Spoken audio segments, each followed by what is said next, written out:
तो स्टूडेंट, आज हम थर्ड लॉ ऑफ मोशन के बारे में डिस्कस करेंगे और सेकेंड लॉ ऑफ मोशन तक आई हैव ऑलरेडी एक्सप्लेन, और इसका न्यूमेरिकल नेक्स्ट वीडियो में हम बताएंगे। तो आज सिर्फ थर्ड लॉ ऑफ मोशन।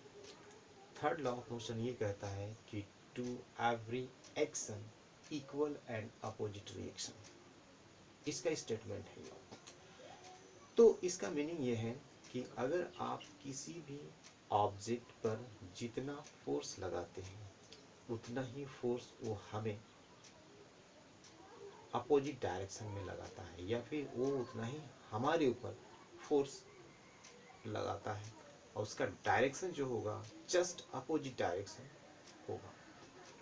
जैसे आप ऐसे भी कंसिडर करके देख सकते हैं कि आप दीवार पे अपने पाम को मारिए, स्लो मारिए तो आपको चोट कम लगेगा, आप तेज मारिए तो आपको चोट ज़्यादा लगेगा। राइट? इसका मीनिंग है कि जितना हम फोर्स देते हैं उसको, जितना जोर से लगाते हैं पाम को, उतना जोर से वो हमें भी अपोजिट डायरेक्शन में लगाता है। ठीक है? आप जैसे कि बारिश के दिनों में आप देखते होंगे कि स्लिपरी स्लिपरी मिट्टी में, सॉइल में स्लिपरी हो जाता है। ठीक है? तो स्लिपरी होने का मीनिंग ये है कि आप जब उस पर चलेंगे तो आप स्लीप करेंगे, थोड़ा आपको संभल के चलना पड़ता है। ठीक है? वही अगर सूखा हुआ रहता है तो हम आसानी के साथ चलते हैं। इसका मतलब ये है कि जैसे हम अपना स्टेप आगे की ओर बढ़ाते हैं तो क्या होता है कि आगे की ओर जाने के लिए वो वहाँ पे जो जिस प्लेस पे हम अपना लेग को रखेंगे, पैर को रखेंगे, वो क्या होगा कि हम उसको बैकवर्ड डायरेक्शन में, आगे जब चलना है तो बैकवर्ड डायरेक्शन में क्या करेंगे, फोर्स देंगे, मतलब एक्शन देंगे, एक्ट करेंगे। तो वो क्या होगा, अपोजिट डायरेक्शन में हमें एक्ट करेगा। ठीक है? तब वो स्लीप नहीं करता है। जब वही स्लिपरी हो जाता है तो वही जो जितना हम एक्ट करते हैं वो उतना फोर्स अपोजिट डायरेक्शन में नहीं दे पाता है। इसकी वजह से क्या होता है, हम स्लिप कर जाते हैं। ओके? आप दूसरी जगह देखिए, जैसे जहाँ पे हार्ड एरिया है, आप वहाँ पे आप आसानी से खड़े हो सकते हैं, चल सकते हैं, जंप कर सकते हैं। लेकिन आप चले जाइए जहाँ मार्शी एरिया हो, यानी जहाँ दलदली एरिया हो, आप वहाँ खड़े नहीं हो सकते। इसका मीनिंग क्या कि जहाँ हम सूखे जगह पे खड़े हैं वहाँ पे जितना हमारा वेट है नीचे यानी डाउनवर्ड डायरेक्शन में काम कर रहा है, उतना ही वो प्लेस हमको अपोजिट डायरेक्शन में यानी अपवर्ड डायरेक्शन में सेम फोर्स लगा रहा है।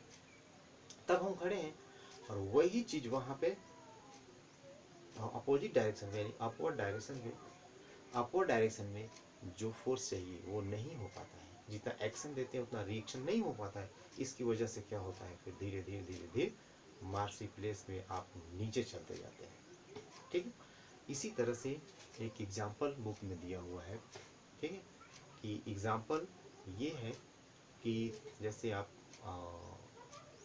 गन देखे होंगे, तो गन में क्या होता है कि बुलेट छोटा सा होता है, उसमें कॉइल होता है। ठीक है? उस कॉइल में रिस्टोरिंग फोर्स फिट किया जाता है।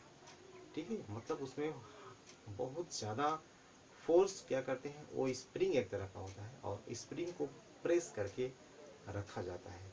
ठीक है? जिसमें फायर करना होता है उस स्प्रिंग के आगे में वो बुलेट रहता है, और वो स्प्रिंग इतने तेजी के साथ प्रेस करता है और पुश करता है कि उसका स्पीड बहुत ज़्यादा हो जाता है। ठीक है? तो उस कंडीशन में जो फायरिंग करने वाला रहता है उसको बैकवर्ड डायरेक्शन में क्या होता है कि फील होता है कि बहुत तेज झटका लगा, फोर्स बैकवर्ड डायरेक्शन में लगा। ये लगता क्यों है, क्योंकि जो स्प्रिंग था उसमें रिकॉइल जो कॉइल था उसमें एक फोर्स को स्टोर किया गया था, और जैसे ही फायर किया गया वो जितना आगे की मतलब फॉरवर्ड डायरेक्शन में बुलेट को जितना वो देगा एनर्जी, उतना हमें पीछे की ओर धक्का देता है, पुश करता है। तो ये भी है, to every action and there is equal and opposite reaction. इसी का और इसी मेथड पे वो है।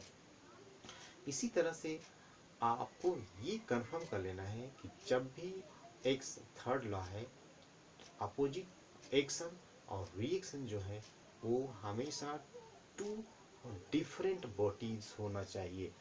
टू एंड डिफरेंट बॉडीज पे वो काम करता है और लगता है, जबकि दोनों का डायरेक्शन बिल्कुल अपोजिट डायरेक्शन में होता है। ठीक है। इसी तरह से आप एक एग्जांपल और लीजिए कि एक दिया है कि सेलर एक नाव से एक बोट से दूसरे बोट पे अगर जा रहा है, अगर जाना चाहता है, तो जैसे ही जंप करेगा तो अपनी लेग से और जिस पर से वो जंप करेगा उतना ही फोर्स के साथ वो पुश करेगा पीछे बैकवर्ड डायरेक्शन में, ताकि वो फिर से रिएक्शन उसको उतना ही मिले ताकि वो आगे दूसरे पे जंप कर सके। ठीक है। तो ये था आपका थर्ड लॉ ऑफ मोशन। ठीक है। तो नेक्स्ट वीडियो में हम आपको न्यूमेरिकल जो सेकेंड लॉ से रिलेटेड है वो, और कोशिश करेंगे कि कंजर्वेशन ऑफ मोमेंटम को भी एक्सप्लेन करें। It's okay. Thank you.